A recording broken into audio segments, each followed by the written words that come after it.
Chief election commissioner के लिए सिकंदर सुल्तान राजा के नाम पर इत्तफाक हो गया। जराये के मुताबिक हुकूमत और अपोजिशन की पार्लिमानी कमेटी का इजलास हुआ, जिसमें चीफ इलेक्शन कमिश्नर और इलेक्शन कमीशन के मेंबरान के नामों पर बहस की गई। जराये के मुताबिक पार्लिमानी कमेटी ने चीफ इलेक्शन कमिश्नर और कमीशन मेंबरान के नामों पर इत्तफाक कर लिया। चीफ इलेक्शन कमिश्नर के लिए सिकंदर सुल्तान राजा के नाम पर इत्तफाक किया गया, जबकि सिंध से मेंबर इलेक्शन कमीशन के लिए निसार दुरानी और बलोचिस्तान से शाह महमूद जतोई के नाम पर इत्तफाक किया गया।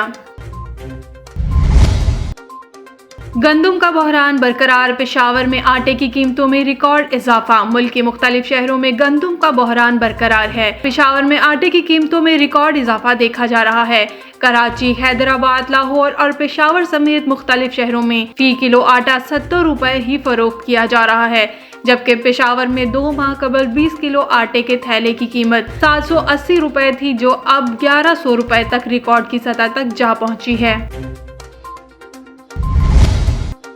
सिंध हुकूमत ने आईजी पुलिस के लिए 3 अफसरान के नाम वफाक को भिजवा दिए। सिंध में नए आईजी पुलिस की तकर्रुरी के लिए सूबाई हुकूमत ने वफाक को खत अरसाल कर दिया। जराये के मुताबिक वफाकी हुकूमत को खत चीफ सेक्रेटरी के जरिए अरसाल किया गया, जिसमें सिंध हुकूमत ने सूबे के नए पुलिस सरबराह के लिए 3 पुलिस अफसरान के नाम वफाक को अरसाल किए।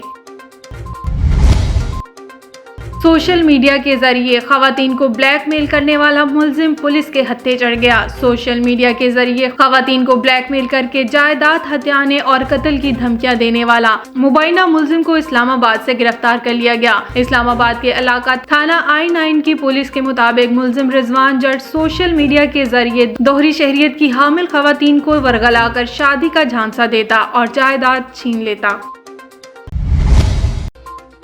वालदा के पास एक पाई भी ना थी। आयशा उमर ने बचपन की तल्ख यादें बता दी। पाकिस्तान शोबिज़ इंडस्ट्री की मारूफ अदाकारा आयशा उमर ने अपने वालिद के इंतकाल के बाद अपने बचपन और वालदा की जदोजहद की कहानी मदाहों से शेयर की। आयशा उमर ने अपनी वालदा की सालगिरह के मौका पर ड्रामे के सेट पर केक काटा, जिसकी तस्वीर इन्होंने फोटो शेयरिंग ऐप इंस्टाग्राम पर शेयर की। अदाकारा ने अपनी वालदा की सालगिरह मनाने के साथ इनकी तस्वीर पर एक तवील कैप्शन भी लिखा, जिसमें इन्होंने वालिद के इंतकाल के बाद अपनी वालदा और बचपन की जदोजहद के हवाले से बताया।